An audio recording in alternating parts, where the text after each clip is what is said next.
편견을 넘어 자유의 복음으로라는 제목으로 하나님 말씀을 함께 나누겠습니다. 10장은 전체를 연결되어 있기 때문에 10장을 다 다뤄야 되는데요. 10장은 백부장 고넬료와 그리고 초대교회의 수장인 베드로가 만나는 사건을 다루고 있는데 여러 측면에서 굉장히 중요한 장입니다. 그 중에서 한 세 가지 정도 우리의 중요점을 좀 뽑아보기를 원하는데요. 첫 번째는 땅끝 복음이 증거되는 본격적인 출발점이 되기 때문에 중요합니다. 가이사랴는 예루살렘에서 북서쪽에 예루살렘을 중심으로 보면 북서쪽에 위치를 하고 있습니다. 그래서 지난주에 베드로가 순회 신방을 했잖아요. 거기가 이제 루다와 그 다음에 이제 도착한 곳이 항구 도시 욥바였잖아요. 그 욥바의 그 해안가로 북쪽으로 올라가다 보면 가이사랴라는 곳이 나오고, 또 가이사랴에서 계속 북진하면 어디가 나오냐면 안디옥이 나옵니다. 수리아 안디옥. 그리고 이제 유럽이 옆으로 펼쳐져 있는 거죠. 땅끝 선교가 시작되기 전에 초대교회 수장인 베드로가 공식적으로는 바울보다 먼저 이방인에게 복음을 전했다는 것입니다. 매우 상징적이고 중요한 출발점이 됩니다. 왜 그럴까? 그것이 이제 두 번째 이유인데요. 바울에게 주어진 이방 선교를 인정하고 변호해 주는 계기가 되었습니다. 이 사건이. 자, 여러분, 우리가 사도행전 15장에 가면 예루살렘 공의회가 열립니다.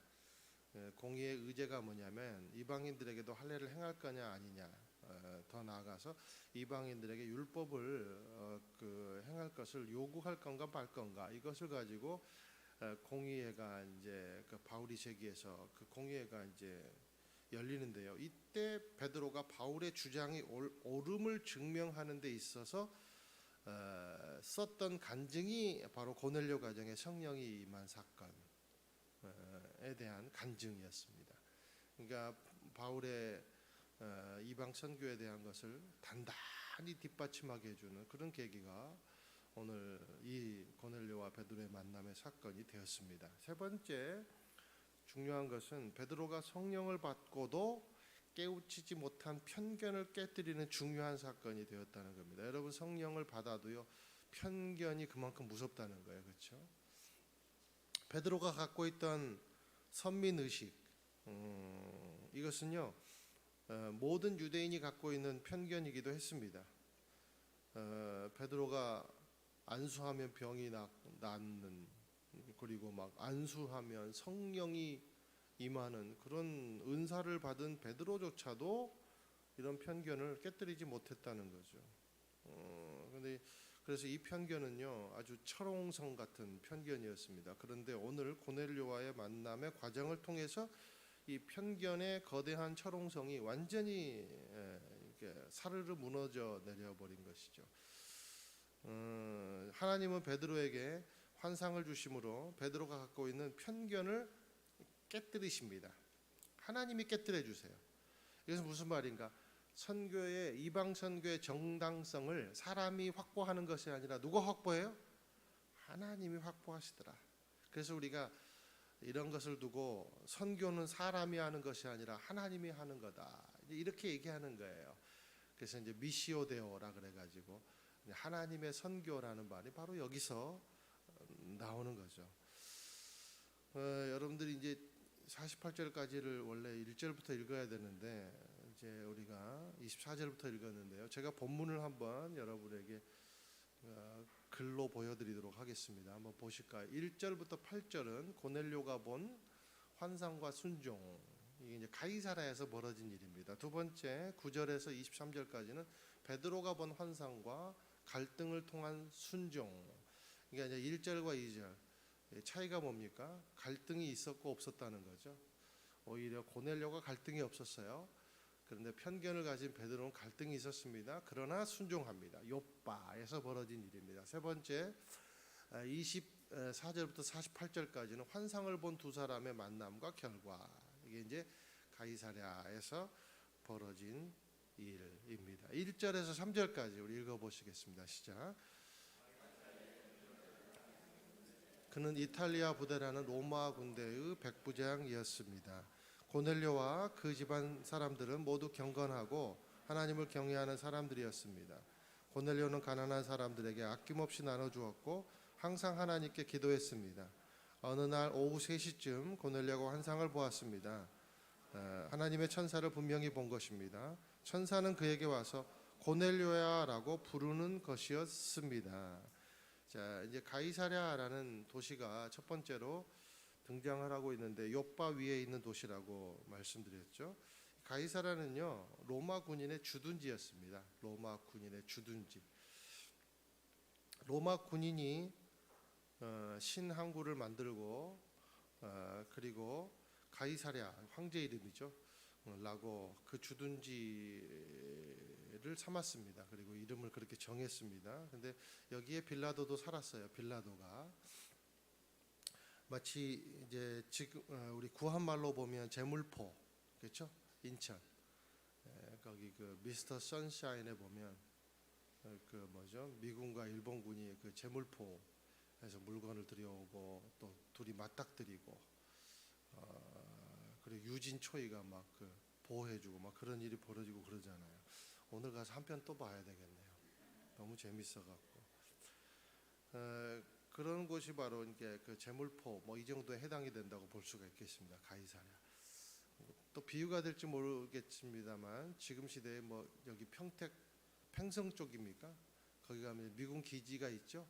거기에 문화가 형성돼 있잖아요. 뭐 그런 곳이라 이제 이렇게 생각을 하면 이해가 쉬울 것 같아요. 근데 이제 백부장 고넬료라는 사람이 이제 이탈리아 부대의 백부장이었다라고 설명이 되고 있습니다. 백부장은요 100명의 군인을 지휘하는 사람이에요. 100명의 군인. 여러분 100명이라니까 좀 우습게 보이나요? 절대 그게 아니에요. 로마는 센추리온 약 이름 생각하지 말고요. 센추리온이라 그래서 60여 명의 젊은 장교를 나라의 근간으로 삼았습니다. 백부장은 로마의 근간이에요. 근간. 얼마나 로마가 백부장을 중요시 여겼는지 나라의 근간으로 삼고 60여 명의 장교들을 길러냈어요. 그게 백부장이에요. 마치 신라의 화랑도 같은 청년들입니다. 이 백부장이 파견이 되어 군인들을 지휘할 때 이것이 모여서 뭐가 되냐면 로마 군단이 되는 거예요. 그러니까 백부장은 로마의 핵심이고 근간이었다는 거죠. 역사가들은 또 이렇게 평가하고 있어요. 로마의 가장 부패되지 않은 그 끝선이 백부장이었다. 얼마나 청렴한 그룹이었는지 그렇게 이제 교육하고 길러낸 거죠. 로마가 나라를 위해서는 자기 목숨을 갈등 없이 버리는 그리고 깨끗한 청렴한 그런 충성심이 넘치는 대표적인 계급이 바로 백부장이었다. 그래서 그런지 성경에도 보면 백부장이 참 좋은 일로 많이 등장을 해요. 여러분 마태복음 8장에 보면 백부장이 자기 하인의 중풍병자를 낫게 하기 위해서 예수님을 만나죠, 그죠? 그러면서 뭐라 그러냐면 예수님 그 우리 하인이 있는 데까지 그 예수님이 가겠다 그러니까 아니 오실 필요도 없습니다. 예수님 여기서 말씀만 하시면 그 하인의 병이 나을 수 있겠습니다. 이렇게 고백하잖아요. 그러니까 예수님이 엄지척을 하시면서 말씀하시면 내가 이만한 믿음을 본 적이 없다. 이만한 믿음을 본 사람이 없다. 칭찬을 하시지 않습니까? 그죠? 마태복음 15장 37절에 보면 예수님의 십자가를 보면서 이 사람은 진실로 하나님의 아들이었다라고 고백하는 사람이 누구냐면 백부장이었어요. 기본적인 성실과 지혜가 있다 보니까 진리를 볼 줄 아는 눈이 있는 거죠. 그러고 보면 우리에게 필요한 것이 무엇인가 생각해 보니까 무슨 일을 하건 깨끗하고 충성심 있게 하는 것이 참 중요하겠다라는 생각이 들어요. 왜냐하면 그것은 진리를 보는 눈을 열게 하는 통로가 될 수 있기 때문이라는 거죠. 저와 여러분이 어디에 속해 있든지 무슨 일을 하든지 그리고 교회에서 어떤 일이 주어지든지 깨끗하고 사명감 있게 감당하는 인생이 되시기를 예수님의 이름으로 축원드립니다. 그러면 그 시간이 결코 헛된 시간이 되지 않을 줄로 믿습니다. 이 젊은 백부장이 보니까 2절에 하나님을 경외하는 사람으로 표현되고 있습니다. 이방 땅 가이사랴의 주둔에 살면서 식민지 유대인의 크리스찬의 삶을 보니까 하나님을 믿는 그 믿음이 매우 유대인들을 보니까 매력적으로 보인 거예요. 그래서 그들이 믿는 하나님을 경외하게 되었고, 유대인이 행하는 세 번의 기도, 3절에 4절 보니까 기도하는 중에 환상을 봤다 그랬잖아요. 유대인이 기도하는 그 기도를 잘 지키기도 하고, 유대인이 제일 중요시하게 여기는 것이 이제 구제인데, 그 구제를 행하면서 그렇게 유대인처럼 살았다는 겁니다. 할례 이외의 모든 거의 많은 것들을 지키면서 이제 애쓰면서 살았다는 겁니다. 그런데 이 일이 말씀해 보니까 4절에 보면요, 하나님의 기쁨이 됐어요. 내 기도와 내가 가난한 사람들에게 준 선물이 하나님 앞에 기억되는 제물로 올려졌다. 이렇게 성경은 환상 중에 말씀을 하십니다. 그가 행하는 기도, 그가 베푸는 삶의 구제가 하나님께 뭘로 여겨졌냐면 의로 여겨졌다라는 거죠. 그리고 성령께서 고넬료에게 환상을 보여주셔서 베드로가 있는 그 위치, 요빠의 위치와 동선을 다 가르쳐 줍니다. 그리고 고넬료는 이 환상을 그대로 믿고 즉시 2명의 하인과 그리고 경건한 하인, 경건한 병사 이 한 명을 베드로가 있는 요빠로 이 2명의 하인과 경건한 병사를 보낸 거예요. 음성을 듣고 고넬료는요 바로 순종합니다. 갈등이 없어요. 갈등이 그냥 올라타요. 성령의 말씀에 그냥 올라타는 거예요. 오히려 성령을 받은 베드로는요 3번이나 같은 환상을 본 후에야 묵상을 하고 자각을 하고 순종을 하지 않습니까? 그런데 고넬료는요 갈등이 없어요. 갈등이 이것을 통해 우리가 알 수 있는 것은 뭐냐면, 다 알고 순종하는 것은 순종이 아니구나. 말씀드리지만 알기에 가는 길과 믿기에 가는 길은 달라요. 하나님은 알기에 순종하는 것을 원하는 것이 아니라 믿기에 순종하는 것을 원합니다. 그게 아브라함에게 하신 말씀이잖아요. 그죠? 그러기에 하나님께서는요 뭔가를 우리에게 명하실 때 구체적인 과정을 잘 안 가르쳐 주세요. 재밌는 사실은요, 고넬료와 베드로가 나중에 둘이 만나요, 가이사랴에서. 그런데 베드로는요 고넬료와 베드로는 내가 왜 여기 왔는지 모르고 물어봐요, 고넬료한테. 그리고 고넬료도 당신이 왜 여기 왔는지 물어봐요. 재밌죠? 서로 모르고 만나요. 왜 우리가 만나야 되는지 모르고 서로 만나요. 여러분, 순종은 이렇게 하는 겁니다. 내가 생각하는 길과 달라요. 이렇게 하지 않으면 안 할 거예요. 구체적으로 가르쳐 주지 않으면 저는 이대로 못 가요. 제 성격이 그래요. 일관적이거든요. 이건 순종이 아니에요. 계속 강조하지만 이제 앞으로도 사도행전을 다루면서 13장에 또 말씀을 나중에 다룰 텐데 그때도 또 강조할 겁니다. 여러분, 굉장히 중요한 포인트예요. 그리스도인의 길은 2가지 길이 있어요. 하나는 선한 길이 있고 또 하나는 뜻하신 길이 있더라라는 거예요. 그리스도인은 내가 선하다 하는 삶, 내가 선하다 하는 그 길을 가는 것에 멈춰서면 안 돼요. 그건 다 간 게 아니에요. 그건 반쪽짜리 순종입니다. 선한 길을 가는 중에라도 뜻하신 길로 바로 전향할 수 있는 사람이 진정한 크리스찬이다. 진정한 그리스도입니다. 진정한 하나님의 자녀라는 거죠. 거기에 상주심의 길이 있다는 거예요. 고넬료가 바로 그것을 보여줬습니다, 우리에게. 한번 히브리서 11장 6절 보실까요? 시작. 믿음이 없이는 하나님을 기쁘게 할 수 없습니다. 그러므로 하나님께 나아가는 사람은 하나님이 계신 것과 하나님은 그분을 간절히 찾는 사람들에게 상 주시는 분임을 믿어야 합니다. 신앙은요, 아니나 다를까 아니나 다를까 계속 감탄하는 거예요. 그러니까 믿고 순종하며 갔더니 아니나 다를까 상이 주어지더라, 이거예요. 이게 신앙이에요. 그것이 히브리서 11장의 믿음의 선진들의 똑같은 고백이에요. 고넬료가 이런 환상을 보고 사람을 보냈는데 욥바에서도 베드로가 하루 지난 후에 환상을 봅니다. 둘 다 기도 중에 환상을 봐요. 기도 중에. 고넬료도 기도 중에 환상을 보고요, 베드로도 기도 중에 환상을 봅니다. 기도하는 사람이 환상을 봅니다. 여러분, 환상을 보고 싶으세요? 그러면 깊이 기도하세요. 그런데 기도하고 환상을 본다고 다 순종하는 것은 아니더라는 거예요.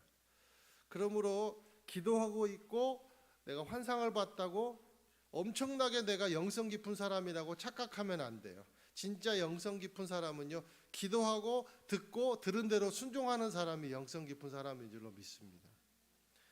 베드로가 12시쯤 그러니까 점심쯤 되어서 기도를 하려고 지붕에 올라갔습니다. 그런데 밑에서는 음식을 하고 있어요. 여러분, 지붕에 있는데 아직 점심은 안 됐으니까 음식 준비를 하잖아요.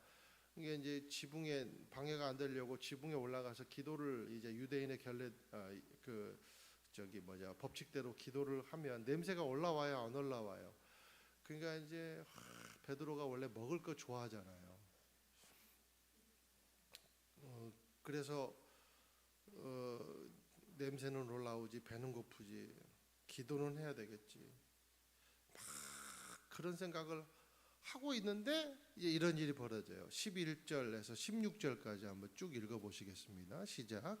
하늘이 열리고 큰 보자기 같은 것이 네 기퉁이가 묶여 땅으로 내려오는 것이었습니다. 땅에 기어다니는 것들과 공중의 새들이 들어 있었습니다. 그때 베드로야 일어나 잡아먹어라 하는 음성이 베드로에게 들렸습니다. 베드로는 말도 안 됩니다. 주님, 저는 불결하고 더러운 음식은 먹어본 적이 없습니다라고 대꾸했습니다. 그러자 하나님께서 깨끗하게 하신 것을 불결하다고 하지 마라 하는 음성이 두 번째로 들렸습니다. 이런 일이 세 번이나 일어나더니 곧 그 보자기는 다시 하늘로 올라갔습니다. 베드로가 9절에 보니까 이 환상을 보았다라고 표현하고 있는데, 이 말은요, 무아지경에 빠졌다는 의미예요. 무아지경에 빠졌다. 배는 고프고 냄새는 올라오고 기도는 해야 되겠고, 그런데 갑자기 이렇게 이제 무아지경에 몽롱하면서 무아지경에 빠진 거죠. 그러니까 이제 내가 몸 안에 있는지 몸 밖에 있는지 모르는 상태로 이제 들어간 거예요. 우리 특세과죠. 그렇죠. 40일 동안 특세하면은 우리가 몽롱하잖아요. 이제 그런 식으로 이제 베드로가 이제 들어갔습니다. 그때 이제 성령께서 나타나신 거죠. 그런데 여기 보니까 온갖 종류의 네 발 가진 짐승들과 땅에 기어다니는 것들과 공중의 새들이, 베드로가 갑자기 무아지경에 빠지게 됐는데 하늘로부터 아주 요상한 식재료가 이제 내려온 거예요. 봤더니 레위기 11장에 절대 유대인들이 먹어서는 안 될 것들이 이제 쭉 이제 그것들, 그런 종류의 식재료들만 내려온 거예요. 유대인의 눈으로 볼 때는 우리 식으로 보면 바퀴벌레 이제 같은 것들이 이제 내려온 거죠. 그래서 베드로가 이렇게 얘기해요. 주님, 저는 불결하고 더러운 음식은 먹어본 적이 없습니다. 근데 하나님 말씀하세요. 중요한 건데, 하나님께서 깨끗하게 하신 것을 불결하다고 하지 마라. 여러분, 여기다가 밑줄 쳐요. 하나님께서 깨끗하게 하신 것을, 15절. 자, 깨끗하다 하신 것을 여러분 우리가 그렇게 알고 있죠? 하나님께서 깨끗하다 하신 것을 그러지 않고, 저도 이 말씀을 보면서 나는 지금까지 깨끗하게 하신 것을, 깨끗하다 하신 것을 그렇게 알고 있었거든요. 근데 이상하다. 그래서 개역개정도 보고 다른 성경을 보니까 깨끗하게 하신 것을 이렇게 표현하고 있어요. 무슨 의미인가? 그렇구나. 깨끗하다는 정의는 내가 내린다, 뭐 이런 의미를 있겠지만 이 의미를 넘어서 이게 깨끗하게 하신 것을, 이 의미가 뭐냐면 나는 모든 것을 깨끗하게 할 수 있는 능력의 하나님이라는 그런 의미라는 거죠. 너는 먹지 않는 행위로 깨끗함을 유지할 수 있다고 생각하지만 나는 직접 깨끗하게 함으로 어떤 무엇도 받아들일 수 있게 할 수 있다는 거예요. 그게 하나님이라는 거죠. 그래서 네 발 달린 짐승이 땅으로부터 솟아 올라온 게 아니라 어때요? 하늘로부터 내려왔다라고 11절에 표현하고 있는 거예요. 하나님이 깨끗하게 하신다는 거예요. 유대인이라고 해서 깨끗한 게 아니라 내가 깨끗하게 했기 때문에 깨끗하다고 말할 수 있다는 거예요. 베드로 자신도 예수님을 알고도 3번이나 부인할 정도로 더러웠습니다. 그런데 내가 사랑의 추적자로 너와 함께하고 성령을 선물로 주셔서 비로소 깨끗하게 되었듯이 생명이 있는 모든 존재는 그가 백인이든 흑인이든 황인이든 유대인이든 이방인이든 내가 깨끗하게 함으로 비로소 깨끗하게 된다는 의미예요. 그것이 바로 내가 깨끗하게 한 것을 이런 의미인 거죠. 하나님이 베드로에게 이 음식을 억지로 먹게 하는 것이 목적이었으면 환상 끝에 베드로가 먹어야 순종으로 끝날 것이 아니겠습니까? 그렇죠? 그런데 그렇지 않죠? 먹는 것을 시험한 것이 아니라 이방인도 내가 깨끗하게 했으니 너와 같은 교회 공동체가 될 것이다. 그래서 바울에게 내린 이방 선교는 내가 내린 명령이다. 이것을 깨우치기 위함이라는 겁니다. 19절에 베드로가 아직 환상에 대해 생각하고 있을 때 성령께서 말씀하셨다 그랬어요. 그래서 베드로가 이 환상에 대해서 무슨 의미인가 깊이 묵상을 했다는 거예요. 그리고 치명적인 자기 결함을 발견한 거예요. 그것이 뭐냐면 종교적인 편견이고 선민의식이라는 거죠. 자, 이런 묵상을 하고 있을 때 자기가 이제 깨지고 있을 때 노크 소리가 들립니다. 그러고 보니까 문을 열어보니까 고넬료가 보낸 경건한 사람들이 찾아오죠. 그리고 둘은 드디어 만나게 되었습니다. 29절하고 33절 한번 읽어보실게요. 시작. 그렇게 여러분이 나를 불렀을 때 사양하지 않고 왔습니다. 그런데 무슨 일로 나를 불렀습니까? 또 33절도 한번 읽어보실까요? 그래서 내가 즉시 당신을 부르러 보냈던 것입니다. 정말 잘 오셨습니다. 지금 여기 하나님 앞에 우리 모두 와 있으니 주께서 당신에게 명령하신 모든 것을 귀 기울여 듣겠습니다. 베드로도 내가 왜 여기 왔는지 구체적으로 모르고 고넬료도 하나님이 당신을 왜 초대하라고 하셨는지 구체적으로 모르는 거예요. 이제부터 알아보자는 거예요. 그런데 둘이 만난 거예요. 사랑하는 여러분, 하나님의 뜻에 순종하는 기도는 서로를 연결시켜 주더라. 만남의 기도가 있다는 겁니다. 짝이 되는 기도가 있다는 거예요. 이게 진짜 기도라는 거예요. 저와 여러분의 기도가 짝을 이루어주고 만남을 이루는 기도가 되기를 예수님의 이름으로 축원드립니다. 청년들은 결혼해라 이런 의미가 아니에요. 순종하면서 갔는데 내 기도와 당신의 기도가 만난 거예요. 전혀 알지 못하는. 그리고 둘이 만나니까 엄청난 교회를 온 가족과 이렇게 베드로가 이렇게 많은 사람이 모일 줄도 모르고 갔대잖아요. 성경 말씀에 보니까. 그러니까 둘이의 이 만남이 엄청난 교회를 이루고 역사를 이루고 이것이 교회더라라는 거예요. 이것이 교회더라. 결국 고넬료에게 하나님이 원하시는 것은 이제 설교 말씀을 통해서 깨닫게 되지 않습니까? 고넬료도 베드로도 깨닫게 되잖아요. 무슨 말씀이에요? 말씀 자체가 예수 그리스도에 대한 말씀이에요. 결국 예수님이라는 거예요. 하나님이 원하시는 것은 구제, 즉 행위를 넘어서 역사하시는 존재, 예수님을 만나게 하시는 것이 목적이었더라. 성령을 선물로 주셔서 예수와 함께 동행하게 하시는 것이 목적이었더라. 예수를 알고 예수를 전하는 것이 진정한 구제임을 가르쳐 준 거예요. 베드로도요. 내가 편견까지 깨면서 여기까지 나를 불러주신 것은 예수님 때문이구나. 그 예수를 증거하라고 여기까지 나를 보내시는구나. 예수님은 온 인류의 구주이시구나 라는 것을 알게 하시려고 두 사람을 만나게 하신 것입니다. 47절부터 48절 읽으실게요. 시작. 이 사람들은 우리와 마찬가지로 성령을 받았으니 물로 세례를 주는 것을 누가 막을 수 있겠습니까? 그래서 베드로는 그들에게 예수 그리스도의 이름으로 세례를 받으라고 명했습니다. 그 후 그들은 베드로에게 자기들과 함께 며칠 더 머물다 갈 것을 간청했습니다. 오순절 성령 강림 사건이 여기에도 지금 일어난 거예요.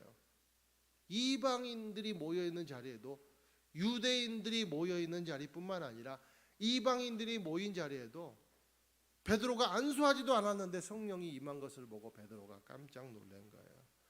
그리고 이들은 서로 머물기를 원하고 방언하고 예수 이름을 높이고, 이것이 진정한 교회의 모습인 줄로 믿습니다.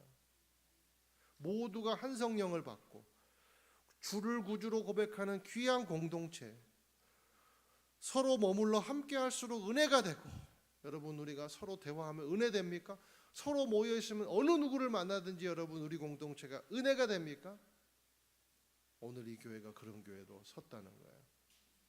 모든 언어와 행위가 예배가 되고 찬양이 되는 공동체가 가이사랴에 세워지더라는 거예요. 이것이 진정한 교회의 모습이더라라는 것입니다. 우리 교회가 한 성령을 받고 주를 구주로 고백하는 귀한 공동체로 여기에 모였습니다. 그러므로 우리도 베드로와 고넬료 가족처럼 편견이 없는 공동체, 자기 의가 없는 공동체, 오직 성령의 은혜와 구주를 향한 고백이 만나 이 놀라운 복음의 시너지를 폭포수처럼 만들어내는, 생수의 강처럼 만들어내는 그런 우리 서산 온누리교회가 되기를 주님의 이름으로 축원드립니다.